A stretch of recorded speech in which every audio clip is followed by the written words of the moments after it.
I bet you think you know everything about Bob Ross. You know, the iconic perm, the soft spoken voice, the happy little trees, and the ever soothing wet on wet landscapes that kept millions of people calm.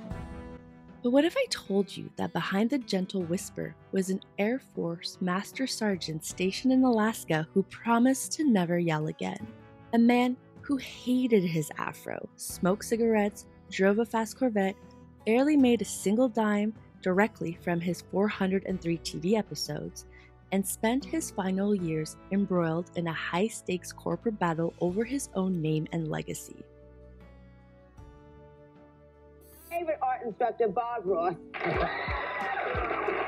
Say out loud, your work will never hang in a museum. No. Bob! Well, maybe it will, but probably not the Smithsonian. Because why, Bob? What's the deal here? What are you telling us? Well, I'm trying to teach people a form of art that anybody can do. This is art for anyone who's ever wanted to put a dream on canvas. It's not traditional art, it's not fine art, and I don't try to tell anybody it is.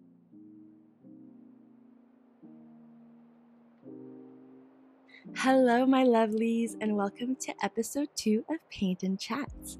I am so happy you pressed play or stumbled upon this episode today. I'm your host, Alexandre Aimée, or you can call me Aimée as my friends and students call me.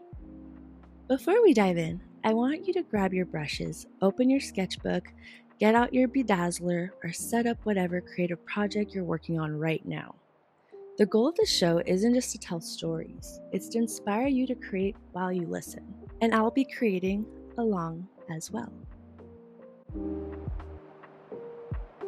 So, slit your thumb right into the palette hole, take a deep breath in, and let the sounds of the studio carry you. Today, we are opening up the vault for the most iconic white fro in pop culture history, Robert Norman Ross. Picture an autumn afternoon in Daytona Beach, Florida. It's October 29th, 1942, when Robert Norman Ross is born. His mother, Ollie Dorothy Cordell, was a waitress, and his father, Jack Ross, was a carpenter. Now, Bob's childhood wasn't an easy fairy tale. Growing up working class in Orlando, his parents separated when he was very young. His mom remarried briefly and had Bob's younger brother, Jim. But in a wild twist of fate, 20 years after their divorce, Ollie and Jack actually got back together. Through all the family shifts, Bob's mother fostered his deep, lifelong obsession with nature, encouraging him and Jim to run wild outside, ask questions, and rescue any creature in need. If an animal was hurt, young Bob brought it home. He nursed an epileptic squirrel that lived inside the family's empty jacuzzi, and local lore says that he even kept a baby alligator in the bathtub for a short time. I think when I was a kid, I must have had every kind of pet imaginable. I lived in Florida, so I had access to a lot of creatures, but I had a pet snake. Man, he got out of the cage and was lost in the house for a long time. My mother got up and went to the bathroom one night, and he was in there and scared her. Bob called his animal friends critters, a habit that stayed with him straight onto his PBS with Peapod, his famous pocket squirrel whom Bob raised for 2 years before releasing him into the wild. Traditional school, however, wasn't for Bob. He dropped out of the 9th grade to work alongside his dad in the carpentry workshop. But one afternoon, while operating a high-speed table saw, tragedy struck. Bob severed part of his index finger. Actually, if you go back and watch The Joy of Painting, pay close attention to how he holds his massive wooden palette. He strategically angles it so his hand covers that missing fingertip. Bob Ross married his first wife shortly after finding out she was pregnant with their son, Steve. Tired of working the carpentry, an 18-year-old Bob enlisted in the United States Air Force in 1961. He spent 20 years in uniform, rising all the way to Master Sergeant. Stationed at an Air Force base near Fairbanks, Alaska, Bob was a tough guy who had to yell at soldiers to scrub their latrines and make their beds. But the truth was, he hated being mean. Every night, he made a vow to himself. If he ever left the military, he would never yell again.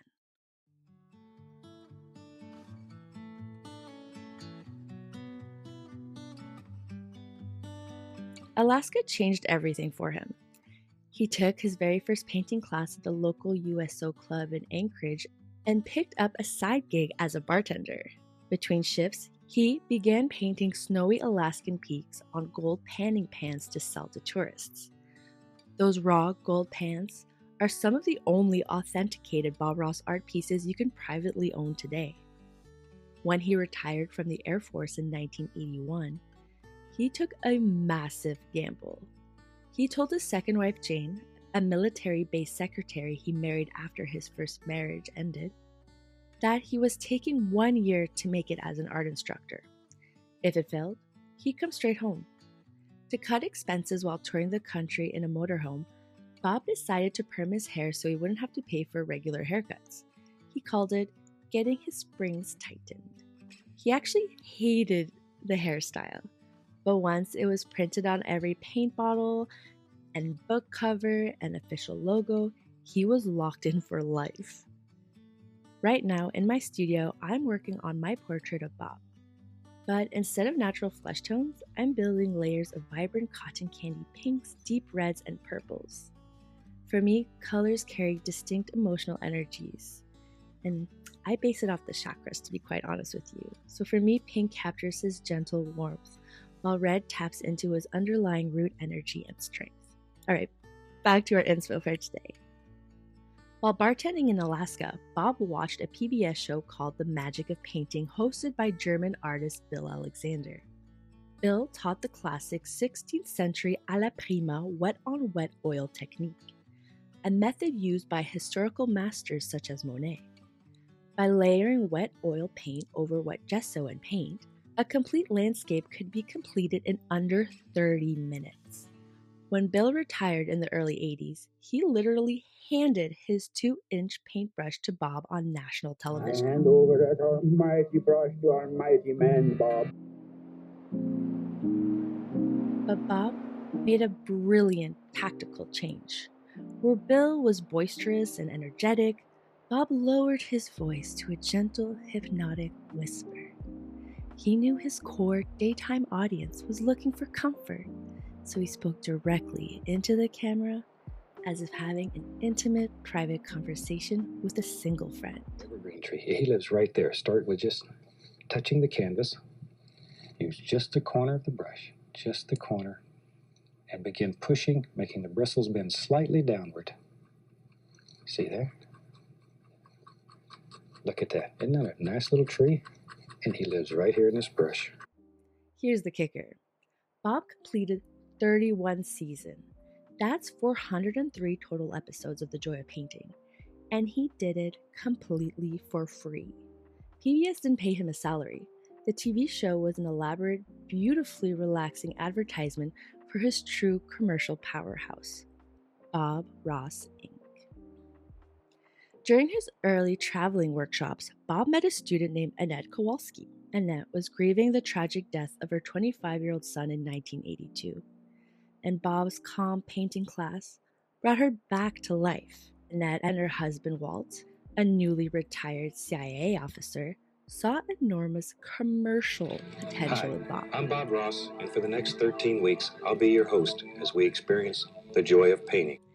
In 1985, Bob, Jane, Bob's wife, Annette, and Walt, Annette's husband, formed Bob Ross Inc. They also moved in together for a little while. So Walt, Annette's husband, used his sharp CIA background and government network to run business operations, allegedly recording phone calls and orchestrating global distribution. They set up headquarters in Sterling, Virginia, launching branded paint lines, easel sets, and certified instructor courses, which is all still going on till this day. Bob's work discipline was superhuman. For every single episode that he filmed for The Joy of Painting, he painted 3 identical versions of the same painting. One for off-camera reference, one he painted live during the 26-minute broadcast, and a third painted slowly step by step for his instructional book. See, back then they didn't have YouTube tutorials. It was literally a book with frame by frame of instructions. He could shoot an entire 13-episode season in just 2 days. That's painting 39 complete canvases in 48 hours. That is nuts.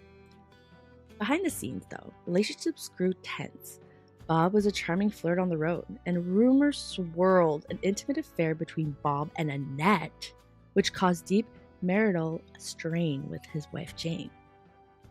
When Jane tragically died of cancer in 1992, her equal share in Bob Ross Inc. was reabsorbed amongst the surviving partners. That left Bob as a minority shareholder in his own company, and he was outvoted by the Kowalskis. When Bob was diagnosed with lymphoma, he kept his illness completely private from the public. Knowing his time was short, he fought fiercely to ensure his name and financial rights would pass to his beloved son Steve, who, by the way, also became an art instructor just like his dad. Bob Ross eventually underwent chemotherapy treatments in secret, wearing a wig to preserve his image. It's also at this time one of his last appearances was during a kids' TV show, which he was able to do from home for an entire season until his passing. Bob passed away on July 4th, 1995, at the age of just 52. Following his death, intense legal battles erupted. Steve Ross discovered that his uncle Jim had signed away their rights to the Kowalskis, leaving Steve without any royalties from his father's booming posthumous empire. Though corporate battles altered the business, Bob's personal message was never corrupted. He painted over 30,000 canvases in his lifetime, donating thousands to PBS stations and charities. He drove fast Corvettes, loved sitting in a canoe taking photographs of wildlife, and proved that art isn't about the elite gatekeeping. It's about finding a sanctuary where you can believe in yourself. A little fun fact, if you made it this far, out of 403 episodes, 91% feature trees, and 93% of those trees have a happy friend right beside them.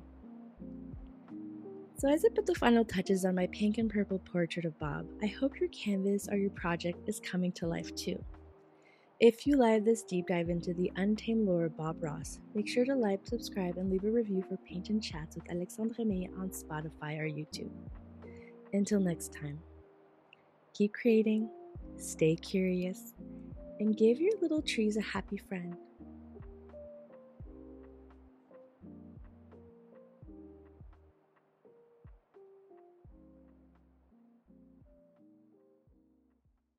It's very happy, beautiful little scene with a lot of color in it. Very easy that you can do. There we go. Okay, let's just put a happy little mountain, something about like that. And let's paint several little happy trees and push. Look at there.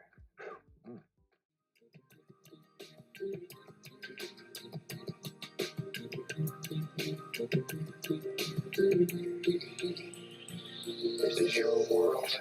You're the creator. Find freedom on this canvas. Believe that you can do it. You can do it. You can do it.